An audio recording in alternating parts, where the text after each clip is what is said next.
गणेश के कार्यक्रम में मंच पर उपस्थित हमारे हिमाचल के यशस्वी मुख्यमंत्री सम्माननीय जयराम ठाकुर जी, हमारे बहुत ही जुझारू और संवेदनशील अध्यक्ष श्री सुरेश कश्यप जी, हमारे भारत सरकार में मंत्री हमारे छोटे भाई और यहाँ के लोकप्रिय सांसद भाई अनुराग ठाकुर जी, हमारे बहुत ही वरिष्ठ नेता, हमारे वरिष्ठ सहयोगी जिनके साथ मुझे लंबे समय तक काम करने का सौभाग्य प्राप्त हुआ, ऐसे संगठन के सूत्रधार राष्ट्रीय उपाध्यक्ष सम्माननीय सौदान सिंह जी जो यहाँ के प्रभारी भी हैं, और हमारे देवेंद्र राणा जी जो सह प्रभारी हैं, हमारे वरिष्ठ साथी हैं, वीरेंद्र कंवर जी हिमाचल सरकार में मंत्री और मेरे वरिष्ठ सहयोगी, बलबीर जी विधायक,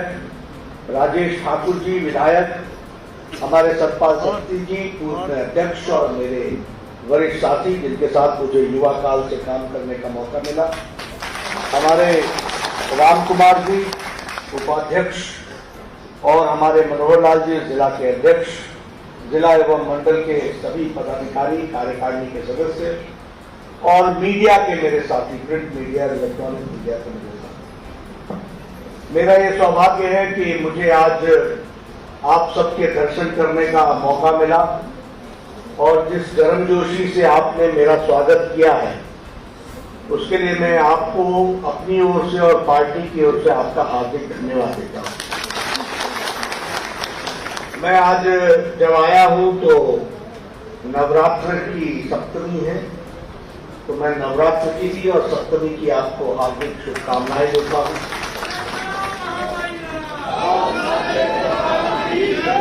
और यहाँ आऊं और चिंतपूर्णी माता को याद न करूं तो यह हमारे लिए बहुत ही खुशी की बात है कि मैं माता चिंतपूर्णी की धरती पर आया हूं। मैं नमन करता हूं और आशीर्वाद लेता हूं। आज मुझे इस कार्यालय का उद्घाटन करने का, श्री गणेश करने का मौका मिला।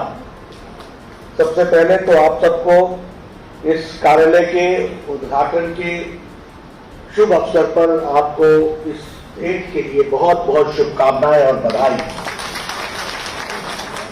यह कार्यालय पार्टी की विचारधारा को बढ़ाने के लिए और कार्यकर्ताओं को एक संबल प्रदान करने के लिए और यह विचार का केंद्र बने, इस ऐसी शुभकामनाओं के साथ, आशा के साथ यह कार्यालय आज समर्पित हुआ। इसके लिए मैं आप सबको हार्दिक बधाई, आपको शुभकामनाएं। मित्रों, ये कार्यालय कोई ऐसे ही नहीं बन गया, इसके पीछे एक बहुत बड़ी योजना रही है।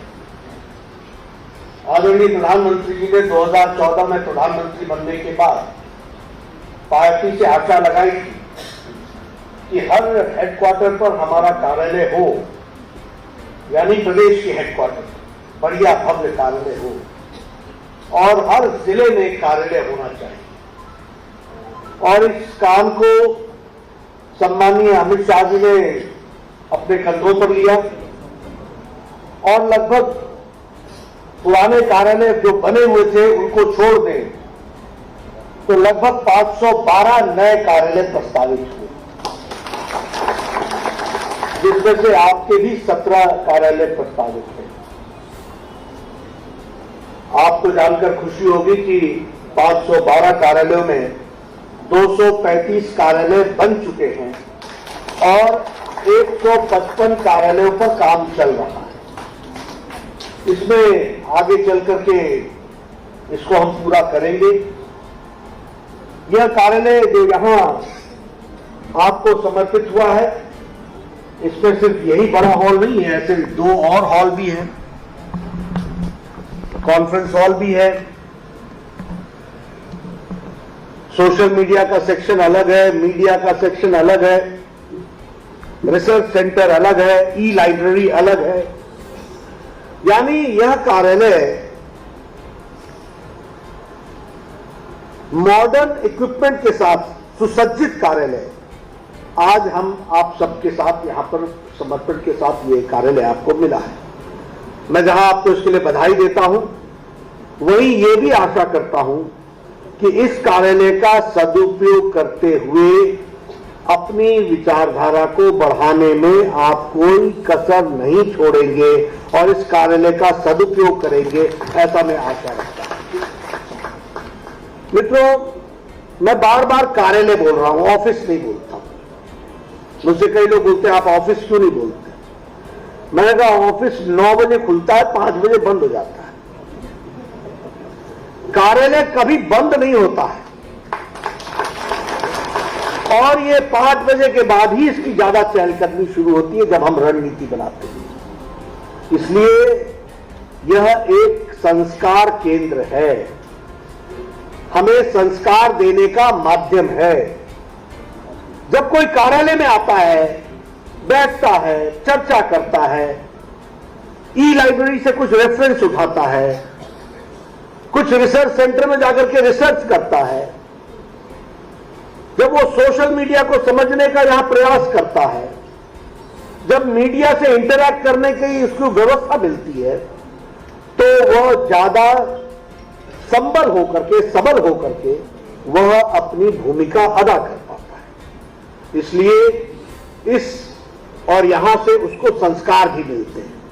इसलिए मैं इसको हमेशा संस्कार केंद्र कहता हूं और आप सब लोगों से भी मेरी आशा है कि आप इस संस्कार केंद्र का भी उपयोग करेंगे और पार्टी को खड़ा करने में अपना पूरा योगदान करेंगे। मैं यहां ये भी आपसे चर्चा करना चाहता हूं, आज जब हम नवरात्रों में यहाँ इकट्ठे हुए तो मैं मानता हूं कि आप सब लोग, हम सब लोग बहुत ही भाग्यशाली हैं। और मैं कहने के लिए नहीं कह रहा हूं, ये आपको खुश करने के लिए नहीं बोल रहा हूं, मैं इसलिए बोल रहा हूं कि इस विचारधारा को बढ़ाने के लिए, खड़ा करने के लिए, यशस्वी बनाने के लिए 4-4 पीढ़ियां खप गई और तब जाकर के हम दुनिया की सबसे बड़ी पार्टी बनकर के खड़े हुए हैं। ये हमको तो हम भाग्यशाली हैं कि आज हम 180 मिलियन 18 करोड़ की पार्टी, दुनिया की सबसे बड़ी पार्टी। जब मैं दिल्ली में राजदूतों के साथ बैठक करता हूं तो बोलते हैं कम्युनिस्ट पार्टी ऑफ चाइना, तो मैं कहता हूं they are 90 million, we are 180 million. वो 9 करोड़ है, हम 18 करोड़ है। दुनिया की सबसे बड़ी पार्टी है तो वो भारतीय जनता पार्टी। तो इसलिए हम सब लोग भाग्यशाली हैं। दूसरी बात, ये अकेली पार्टी है जो विचारनिष्ठ पार्टी है, विचारों से जुड़ी हुई पार्टी है। और विचार भी जो विचार 1951 में थे वही विचार लेकर के आज भी हम चले हैं। हमने कुर्सी के लिए विचार नहीं बदले, हमने अन्य पार्टियों की तरह गिरगिट के रंग नहीं बदले, हम विचार के साथ खड़े रहे। अगर श्यामा प्रसाद मुखर्जी ने 1953 में अपना बलिदान दिया, एक देश में 2 निशान, 2 विधान, 2 संविधान नहीं चलेंगे, तो 2019 की 6 अगस्त को प्रधानमंत्री मोदी जी के नेतृत्व में अमित शाह की रणनीति ने धारा 370 को धाराशाही कर दिया। ये हमारी, अगर हमने दीनदयाल उपाध्याय जी के कहने पर हमने अंत्योदय के साथ साथ एकात्म मानववाद की बात कही, तो उसको पूरा करने के लिए मोदी जी ने सबका साथ, सबका विकास, सबका विश्वास, सबका प्रयास और अंतिम पायदान पे खड़े व्यक्ति की हिम्मत के साथ मदद करना, ये उद्देश्य को लेकर के हम आगे चले। इसलिए हम विचार भी इस पार्टी है और विचार भी हमारी कोई बदलने वाली नहीं है, उसी विचार को लेकर के हम चलने वाली पार्टी। और इसके साथ साथ मैं यह भी महसूस करता हूं कि हम राष्ट्रीय पार्टी हैं और क्षेत्रीय आकांक्षाओं को समेट कर चलने वाली पार्टी। एकता में अनेकता, हम राष्ट्र की दृष्टि से एक हैं, हमारा नेशनल कमिटमेंट अनक्वेश्चनेबल है, राष्ट्र हमारे लिए सर्वोपरि है, लेकिन साथ ही साथ स्थानीय आकांक्षाओं को भी साथ लेकर चलने का सामर्थ्य है तो वो भारतीय जनता पार्टी है। और कोई पार्टी ऐसी नहीं है, सारी पार्टियां सिकुड़ गई। आप बताइए, इंडियन नेशनल कांग्रेस इंडियन रह गई क्या? भारतीय रह गई क्या? नेशनल रह गई क्या? जम्मू कश्मीर से उठा करके केरला तक देख लो, गुजरात से उठा करके अरुणाचल तक देख लो, मिलती है पार्टी कहीं? ये भाई बहन की पार्टी रह गई, बाकी सब ताली बजाओ थाली बजाओ, कोई नहीं। लेकिन हम एक ऐसी पार्टी हैं जो राष्ट्रीय पार्टी, ऊपर से लेकर नीचे तक। जम्मू कश्मीर में भी हम लड़ते हैं, पंजाब में भी हम लड़ रहे हैं, हरियाणा में हम सरकार बनाते हैं, हिमाचल में हम सरकार बनाते हैं, उत्तर प्रदेश में हम सरकार बनाते हैं, वेस्ट बंगाल में हम विपक्ष में खड़ा हो जाते हैं, नॉर्थ ईस्ट के सातों स्टेटों में हम सरकार बनाने के लिए आतुर रहते हैं, 5 में बना लेते हैं।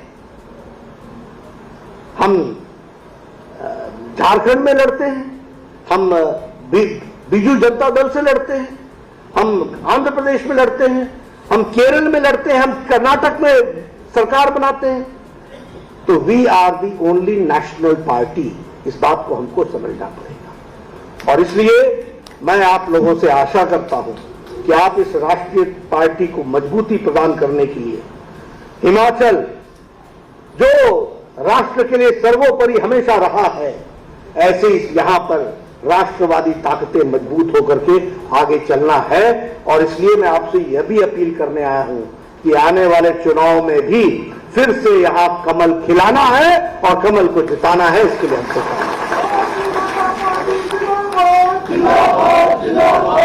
मित्रों, हमारी पार्टी गांव, गरीब, वंचित, पीड़ित, शोषित, दलित, महिला, युवा, किसान, सबके लिए काम करने वाली पार्टी है। और फिर कहने के लिए नहीं कह रहा। आप बताइए, प्रधानमंत्री गरीब कल्याण अन्न योजना प्रधानमंत्री मोदी जी ने चलाया कि नहीं चलाया? 80 करोड़ की जनता को कोरोना के टाइम से लेकर आज दिन तक 5 किलो गेहूं या 5 किलो चावल दिया जा रहा है कि नहीं दिया जा रहा है? 1 किलो दाल दी जा रही है कि नहीं दी जा रही है? क्यों? क्योंकि मोदी जी ने तय किया कि कोई भी हमारा व्यक्ति, हमारे देश का नागरिक भूखा नहीं सोएगा, उसकी व्यवस्था की जाएगी। अगर मैं उज्ज्वला की बात करूं, उजाला की बात करूं, सौभाग्य की बात करूं, स्वच्छता अभियान की बात करूं, बताइए महिलाओं का सशक्तिकरण हुआ है कि नहीं हुआ है? ताकत मिली है कि नहीं मिली है? इसलिए हमको ये ध्यान में रखना होगा। अगर हम युवा की बात करें, प्रधानमंत्री कौशल विकास योजना चला कि नहीं चला? लाखों के हिसाब से लोगों को सर्टिफाई करके स्किल्ड लेबर बनाया कि नहीं बनाया? स्किल्ड टेक्नीशियन बनाया कि नहीं बनाया? मुद्रा योजना दी कि नहीं दी? स्टैंड अप, स्टार्टअप, कोई सारी योजनाएं चलाई कि नहीं चलाई? लोगों को किसान नेता बनने का शौक है। बताइए, प्रधानमंत्री किसान सम्मान निधि प्रधानमंत्री मोदी जी ने 1,34,000 करोड़ 12 करोड़ किसानों के खाते में हर तीसरे महीने में 2-2 हजार रुपए पहुंचाए कि नहीं पहुंचाए? आप बताइए, ईच ड्रॉप मोर क्रॉप, इस योजना को लेकर के जमीन पर लागू करने का काम किया कि नहीं किया? सॉइल हेल्थ कार्ड देने का काम किया कि नहीं किया? अब बताइए, कौन सी योजना है? प्रधानमंत्री किसान सम्मान मानधन योजना, ये चलाया कि नहीं चलाया? इसलिए मित्रों, चाहे किसान हो, दलित हो, पीड़ित हो, शोषित हो, सबको मुख्य धारा में लाने का काम भारतीय जनता पार्टी ने किया है। और इसीलिए मैं ये मानता हूं कि आज आपके और हम कितने भाग्यशाली हैं। 4-4 पीढ़ियों ने खपा दिया, उसके बाद हम यशस्वी हुए हैं और आज हम ऐसी पार्टी के सदस्य हैं जिसके सामने कोई टिकता नहीं है। बाकी सारी पार्टियां परिवार की पार्टियां बन गई हैं। ऊपर से नीचे तक देख लो, सारी पार्टियां परिवार की पार्टियां रह गई, कोई नेशनल नहीं रही। मैं तो दंग रह गया, उत्तर प्रदेश आप हमारे साथ थे। 380 सीटों पर कांग्रेस लड़ी, 370 सीटों पर जमानत जब्त। 370 क्या पार्टियां बन गई। उत्तराखंड में आए दूसरी पार्टी वाले, हम ये करेंगे, हम वो करेंगे, मैं नाम भी नहीं लेता उनका, एक तरफा साफ हो गए। यहां भी कुछ दिन जरा मशक्कत की थी, राष्ट्रवादी ताकतों ने उनको बता दिया इसलिए मैं आपसे निवेदन करने आया हूं कि आप अपनी ताकत को पहचानिए, उसको संभाल के चलिए और उसको आगे बढ़ाने का काम करें। ये आपसे मैं निवेदन करने आया हूं।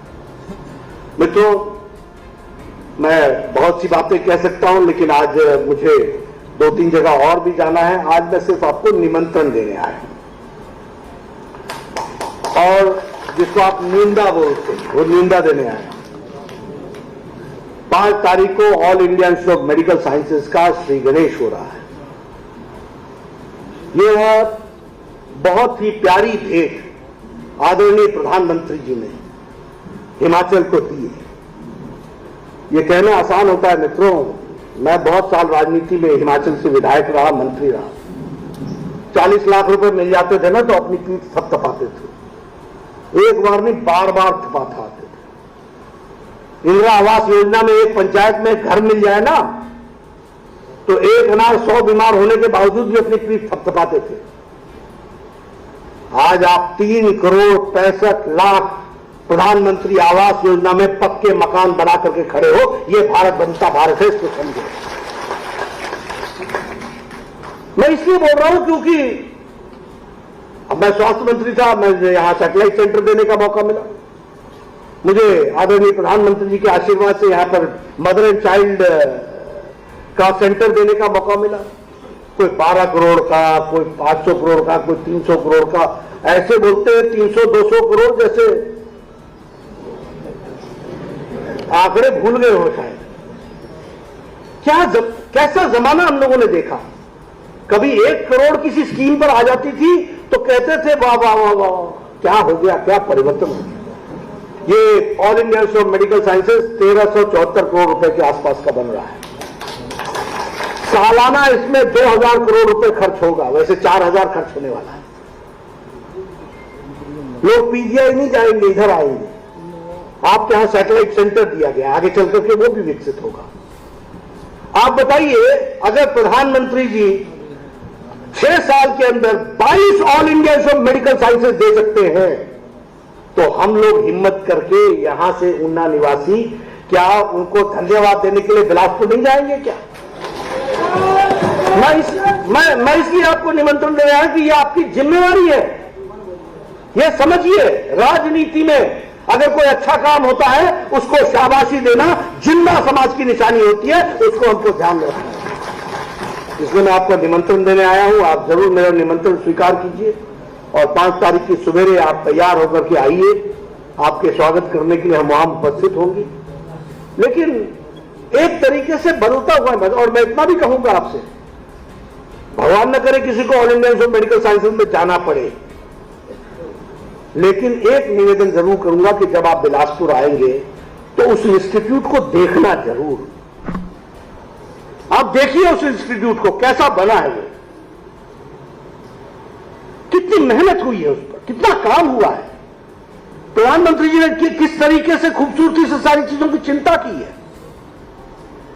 इसलिए मैं आपसे निवेदन भी करने आया हूं कि आप 5 तारीख को आइए और कार्यक्रम में शिरकत कीजिए और पार्टी को बड़ा बनाने में पूरा योगदान भी आप करें। मुझे ये कहने में खुशी होती है कि आज हम सबसे बड़ी पार्टी चुने हुए नुमाइंदे के रूप में भी है। हमारी सरकारें सबसे ज्यादा हैं। हमने उत्तर प्रदेश में दोबारा सरकार बनाई है। 38 साल बाद कोई मुख्यमंत्री दोबारा बना, पहली बार, और 38 साल बाद किसी पार्टी की सरकार दोबारा बनी है। उत्तराखंड में जब से उत्तराखंड बना है तब से पहली बार दोबारा सरकार किसी पार्टी की आई है तो भारतीय जनता पार्टी की आई है। गोवा में हमने हैट्रिक बना ली, तीसरी बार हम आ गए। मणिपुर में हमने 2 बार विशुद्ध भारतीय जनता पार्टी की सरकार नॉर्थ ईस्ट में भी बनाई है। और इसलिए अब हिमाचल की बारी है और हिमाचल की बारी आपने पूरी करनी है। हम सब लोग आपके साथ मिलेंगे, इसको पूरा करेंगे। लेकिन मैं हिमाचल की जनता से भी अपील करना चाहता हूं। मैं मुद्दों के आधार पर बोलना चाहता हूं। मैं कोई कुर्सी से चिपकने के लिए नहीं कहता, मैं कुर्सी हासिल करने नहीं आया हूं। लेकिन हां, हिमाचल की जितनी सेवा कमल के निशान पर भारतीय जनता पार्टी ने मोदी जी के नेतृत्व में की है उतना किसी ने नहीं किया है, मैं दावे के साथ कह सकता हूं। और इसलिए हिमाचल की जनता से मैं निवेदन करना चाहता हूं कि हमको इसको आगे बढ़ाना है, इसको ताकत प्रदान करनी है। और आप सब हमारे प्रहरी भी हैं और हमारे कार्यकर्ता के नाते समाज को जागृत रखना ये हमारी जिम्मेवारी है। मुझे पूरा विश्वास है कि आप इसको पूरा करेंगे और हम चुनाव में आपके पास फिर आएंगे और डिटेल में चर्चा करेंगे। आज के दिन आपको इस कार्यालय को आपको भेंट करते हुए मुझे खुशी है। मैं फिर से आपको इसके लिए शुभकामनाएं देता हूं। इस कार्यालय को आप सभी को करें। बहुत बहुत धन्यवाद। और हमारे भारत रत्न, भारत के दूसरे प्रधानमंत्री जिन्होंने जय जवान और जय किसान का नारा दिया, लाल बहादुर शास्त्री जी, उनकी भी जयंती है। इस दिन ये कार्यक्रम जो बैटन सोल्जर समारोह जो रखा गया है, इस कार्यक्रम में मुख्य रूप से इसके संयोजक आयोजक हमारे सैनिक कल्याण विभाग के मंत्री आदरणीय Ganesh Joshi ji, lieutenant general OP Sabharwal जी, मंच पर विराजमान लेफ्टिनेंट जनरल आनंद स्वरूप जी, ब्रिगेडियर केजी बहल जी, लेफ्टिनेंट कमांडर शरण सिंह जी, हमारे एमडी उपनल श्री चंद्र सिंह धर्मसत्तू जी, lieutenant colonel BS Rawat ji, निदेशक सैनिक कल्याण, सामने बैठे हुए हमारे जनरल सवरवाल साहब और हमारी आंटी कौशिक जी, एवं यहाँ पर उपस्थित हमारे शमशेर भाई समेत सभी सेना के सभी हमारे वरिष्ठ सभी अधिकारीगण, सभी जवान, मैं सबको जवान कह रहा हूँ, और सैनिक जो कभी पूर्व नहीं होते, हमेशा सैनिक रहते हैं। मैं देख रहा था कि मेरे सब पिता समान बुजुर्ग, जिनके अंदर आज भी जवानों जैसा जज्बा है, आप सबकी उपस्थिति को मैं प्रणाम करता हूं। आप सबको मैं नमन करता हूं आज के अवसर पर। यहाँ उपस्थित हमारे सभी पत्रकार मित्र, छायाकार बंधु, हमारे सभी नौजवान साथी, आज मेरा सौभाग्य है कि मुझे इस कार्यक्रम में आने का सौभाग्य प्राप्त हुआ है और आप सबका सम्मान करने का अवसर प्राप्त हुआ है। ये सम्मान आपका नहीं है, अपितु आप वीरों को सम्मानित करके मैं स्वयं को सम्मानित महसूस कर रहा हूं। आप लोगों की वीरता, शौर्य और समर्पण के कारण ही हमारे देश की सीमाएं हमेशा सुरक्षित रही हैं। हमेशा हमने दुश्मन से हर मोर्चे पर सफलता पाई है और हमेशा दुश्मनों के दांतों को खट्टा करने का काम किसी ने किया है तो हमारी भारत की सेना ने किया है, आप सब लोगों ने किया है। हमारी सेना का बहुत ही गौरवशाली इतिहास रहा है। सेना हमारी हमेशा शक्तिशाली रही है। शौर्य, पराक्रम, वीरता उसका एक संकल्प रहा है और ये स्वर्णिम हस्ताक्षर जो मेरे सामने उपस्थित हैं, ये मेरे लिए गर्व का पल है कि मैं एक बार पुनः आप सब वीरों को पुनः मैं नमन करता हूं। हमारे वीर सैनिकों ने हर मोर्चे पर तिरंगे की आन, मान और शान के लिए हमेशा उसके मान को बढ़ाने का काम किया है।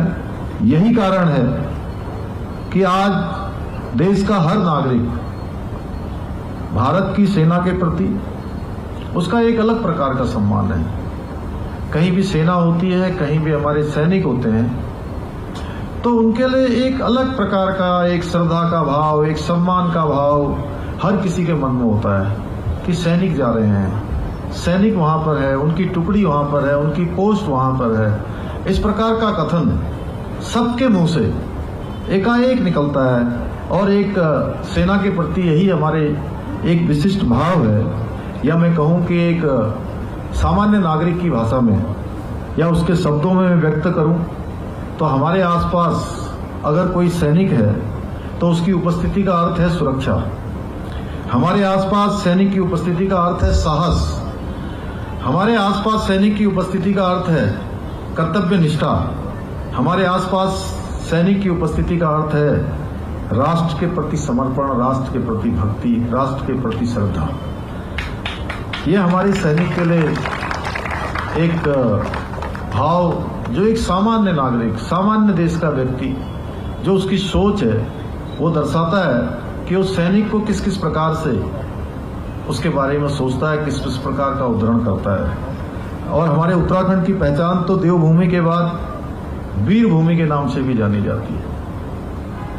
चाहे कोई युद्ध हो, 1962 का युद्ध हो, 65 का युद्ध हो, 71 का युद्ध हो, मेघदूत ऑपरेशन हो, शांति सेना का हो, सियाचिन पर चलने वाला कोई ऑपरेशन हो, पुंछ या राजौरी में चलने वाला कोई ऑपरेशन हो, कारगिल का युद्ध हो या गलवान की घाटी का युद्ध हो या पुलवामा का सर्जिकल स्ट्राइक हो या म्यांमार कर जाकर दुश्मन की सीमा के अंदर जाकर दूसरे आतंकवादियों को खदेड़ने का काम हो, कोई ऐसा अवसर नहीं है जिसमें उत्तराखंड के वीर सैनिकों ने अपना योगदान न दिया हो।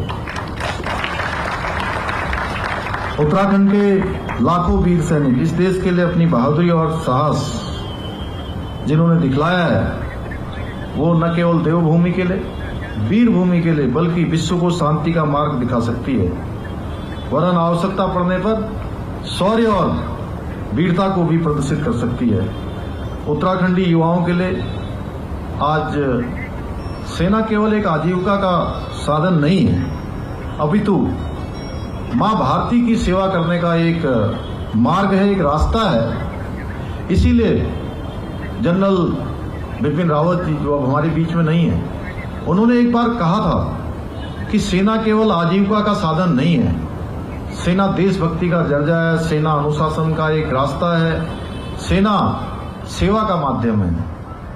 मैं स्वयं एक सैनिक परिवार से आता हूं, एक सैनिक पुत्र के होने के नाते मैंने हमेशा एक सैनिक की राष्ट्र के प्रति जो एक भावना होती है, राष्ट्र के प्रति सेवा की भावना होती है, एक भाव होता है, उस जज्बे को भी मैंने बहुत नजदीक से देखा है। मैंने अपने पूज्य पिताजी को, जैसा अभी इन्होंने मंच से बताया आदरणीय गणेश जोशी जी ने, मैंने देखा कि जब वो ड्यूटी पर होते थे तो उनकी कमी बहुत महसूस होती थी, बहुत खलती थी।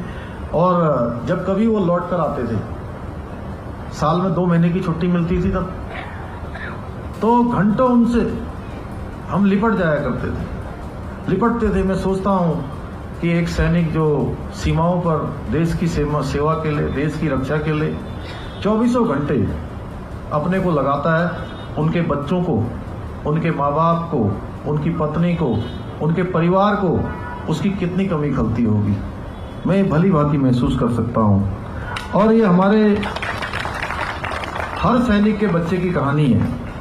सैनिकों का समर्पण किसी से नहीं छिपता, लेकिन उसका परिवार जो त्याग करता है, उस त्याग को हृदय के अंदर से करने के अवसर, हृदयंगम करने के अवसर बहुत कम आते हैं, बहुत कम बार होता है।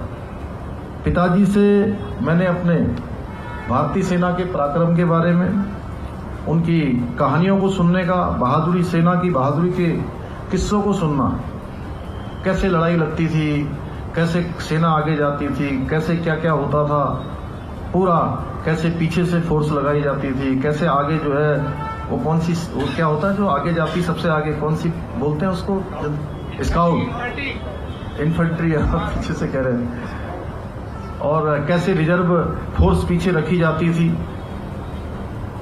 कैसे मोर्चे पर पहले कौन लोग लगाए जाते थे।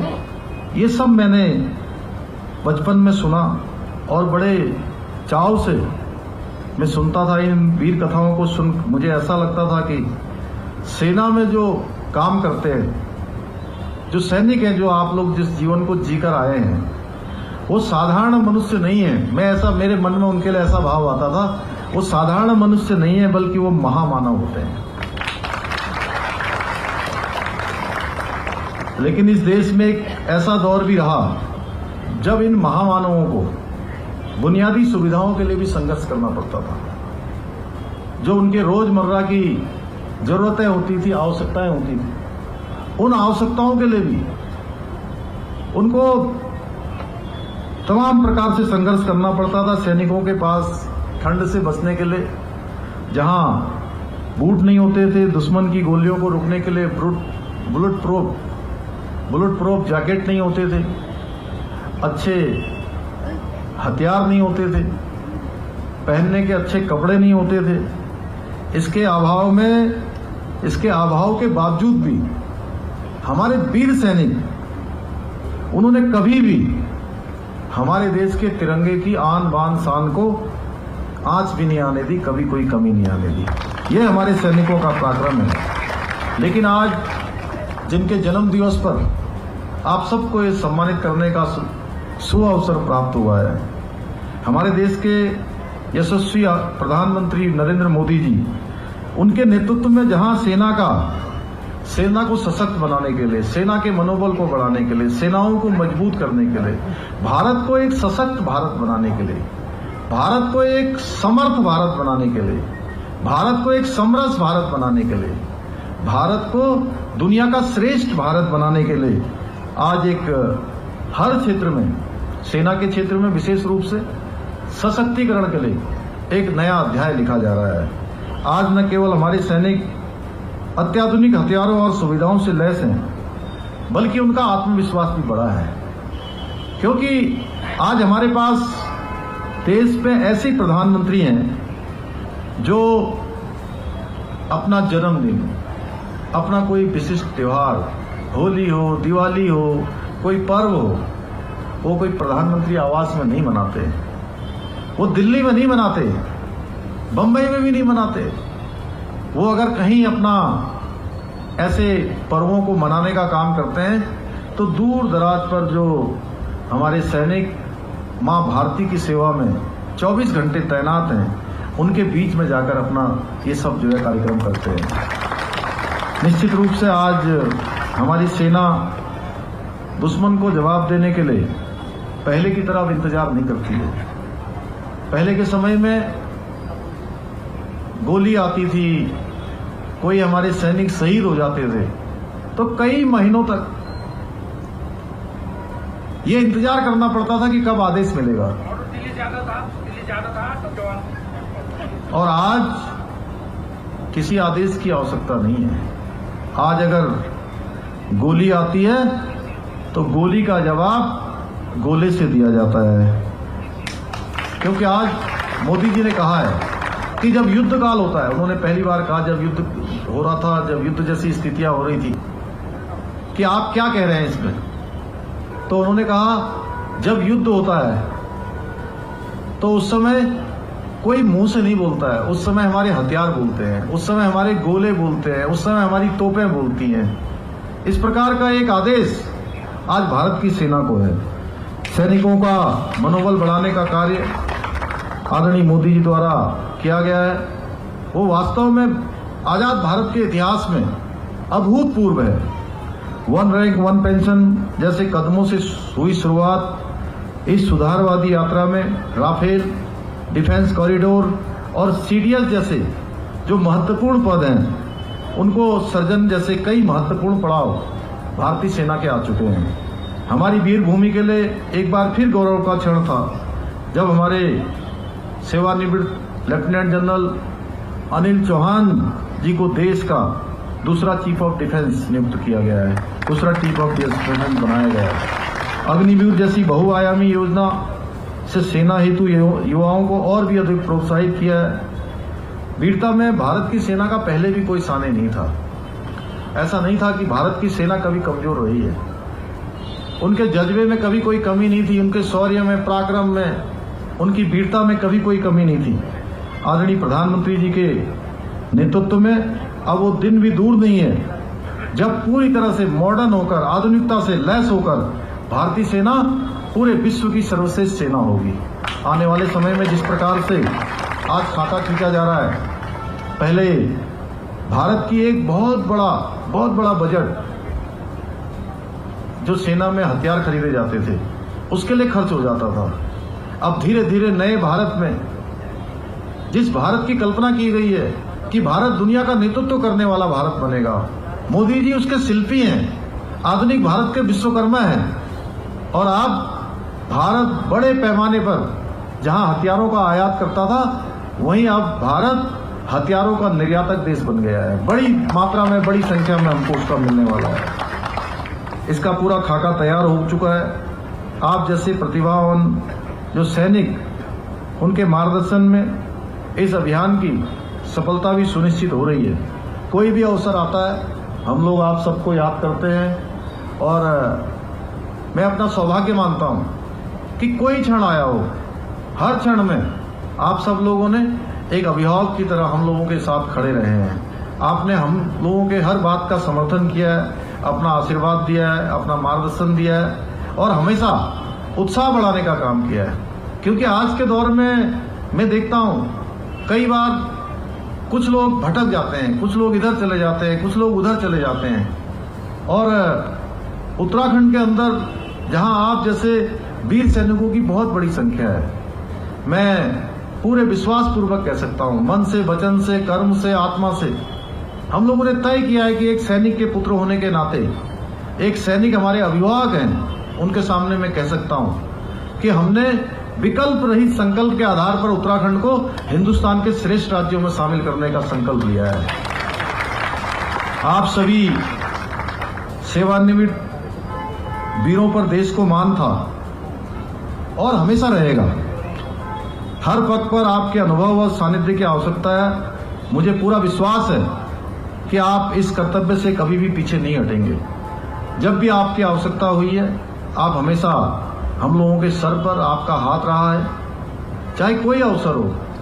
इन्हीं कारणों से आज हम स्थितियां, परिस्थितियां चाहे कैसी भी हों, लेकिन हर समय हम लोग ऊर्जा से भरे होते हैं। आज मैं प्रातःकाल में 6 बजे से आज काम पर लग गया। 7 बजे मैं आज गांधी पार्क में गया, शहीद स्थल पर गया। उसके आने के बाद कुछ कार्यक्रमों में गया, फिर मैं मुजफ्फरनगर गया। मुजफ्फरनगर के कई कार्यक्रमों में आज भाग लेकर, आज रामपुर तिराहा कांड जो 2 अक्टूबर 1994 को उत्तराखंड राज्य की प्राप्ति के लिए, जहां हमारी माताओं बहनों के साथ जो दुर्व्यवहार हुआ, वहां पर नरसंहार हुआ, गोलियां चलाई गई, आज उसकी बरसी का कार्यक्रम भी था। और वहां से आने के बाद मुझे बड़ी तीव्र इच्छा थी कि मैं अपने सभी अभिभावकों से मिलूंगा। और मैं बार बार, जैसे ही 5 बज रहा था तो मैं गणेश जोशी जी को फोन कर रहा था। मैंने कहा, चूंकि मैंने एक चीज बहुत पक्की सीखी है, वो आप ही लोगों से सीखी है, अनुशासन। और मैं कोशिश करता हूं, जैसे हम जैसे जो राजनीति के क्षेत्र में काम करते हैं, उनके बारे में ये धारणा बन गई है कि अगर 5 बजे का टाइम है तो 6 बजे आएंगे। मैं इस धारणा को बदलना चाहता हूं। और मैंने ठीक 5 बजे फोन किया तो गणेश जी का फोन आया कि अभी 15 मिनट बाद आइए आप। 15 मिनट के बाद फिर फोन किया तो पता लगा कि आप लोग थोड़ा और विलंब से आने वाले हैं। तो मैं 5:35 पर वहां से निकला हूं। और मन में बहुत तीव्र इच्छा थी कि जल्दी से जल्दी मिलूं, क्योंकि आप सब में मैं जितने हमारे सब सैनिक, जिनकी हिम्मत, जिनकी आज भी जो है जज्बा, जो उनके अंदर कूट कूट कर भरा है, एक आत्मबल भरा हुआ है, मुझे आप सब में मुझे अपने पूज्य पिताजी के दर्शन हो रहे थे। मैं देख रहा था कि मेरे पिताजी कैसे होते थे। बिल्कुल मैं बहुत भावुक हो रहा था आप सबसे मिलकर। वो क्षण आया। मैं गणेश जी का धन्यवाद करता हूं कि इन्होंने आज सबसे मिलने का अवसर प्रदान किया। और आप सब लोग इतनी बड़ी संख्या में आए सैनिकों के कल्याण के लिए। हम लोग लगातार कृत संकल्पित हैं, क्योंकि उनकी जो समस्याएं हैं वो हम अच्छी तरह जानते हैं। उन्होंने कहा है कि सैनिक कल्याण विभाग के लिए 10 वाहन खरीदे जाएंगे। मैं इसकी घोषणा करता हूं। और राज्य स्तरीय जो सैनिक विश्राम भवन है, उसका जीर्णोद्धार, सही साज सज्जा, जो भी धनराशि उसमें लगेगी, उसको धनराशि लगाई जाएगी। हाउस टैक्स में छूट ऑफिसर जवान सभी को मिलेगी, इसकी भी मैं घोषणा करता हूं। इसके अलावा सैनिकों के वेलफेयर के लिए हम लोग लगातार काम कर रहे हैं। अभी आने वाले समय में हम लोग 3 दिन का एक मंथन शिविर भी करने वाले हैं। उसमें हम हर सेक्टर को लेंगे। हमारा लक्ष्य है कि आने वाले 5 सालों में उत्तराखंड का जो हमारा बजट है, उत्तराखंड की जो ग्रोथ रेट है, वो जस्ट इसके दुगने पर जाए। उसके लिए हर विभाग का, हर सेक्टर का एक रोड मैप बना रहे हैं। जैसे गणेश जी ने अभी सैनिक कल्याण विभाग का इनके अधिकारियों ने बनाया है, उद्यान विभाग का बनाया है, कृषि विभाग का बनाया है, रोडों वाले डिपार्टमेंटों का बनाया है, हॉर्टिकल्चर डिपार्टमेंट का बनाया है। इसी प्रकार से सारे विभाग अपने यहाँ पर अगले 3 सालों का रोड मैप बनाए। उस रोड मैप के आधार पर हम लोग काम कर रहे हैं कि हमारा एक वर्क कल्चर, जो सेना का वर्क कल्चर होता है, आज मोदी जी पूरे देश के अंदर उस वर्क कल्चर को लागू कर रहे हैं। ये 10 बजे से लेकर 5 बजे तक का वर्क कल्चर नहीं है काम का, कि केवल औपचारिक होकर ऑफिस में आइए, ऑफिस से वापस चले जाइए। जैसे सेना के आप लोग सैनिक होते हुए और सेना से घर आने के बाद भी आपका रूटीन वही रहता है कि 24 घंटे में से जो है जितनी देर सोए हैं उतनी देर ही सोए हैं, उसके अलावा कुछ न कुछ काम करना है, कुछ न कुछ काम करना है। उस वर्क कल्चर को हमें अपने सरकारी सिस्टम में भी लाना है। उसको लाने के लिए हम लोग लगातार प्रयास कर रहे हैं। मैं आज एक बार पुनः भारत माता के चरणों में शीश नवाते हुए हमारे विख्यात कवि माखनलाल चतुर्वेदी जी की इन पंक्तियों के साथ अपनी वाणी को विराम देता हूं कि गगन गगन तेरा यश फहरा, गगन गगन तेरा यश फहरा, पवन पवन तेरा बल गहरा, छिपी जल नभ पर डाले हिंडोले, चरण चरण संचरण सुनहरा। ओ ऋषियों के त्वेष, ओ ऋषियों के त्वेष, प्यारे भारत देश, प्यारे भारत देश, प्यारे भारत देश। जय हिंद, जय उत्तराखंड, भारत माता की, भारत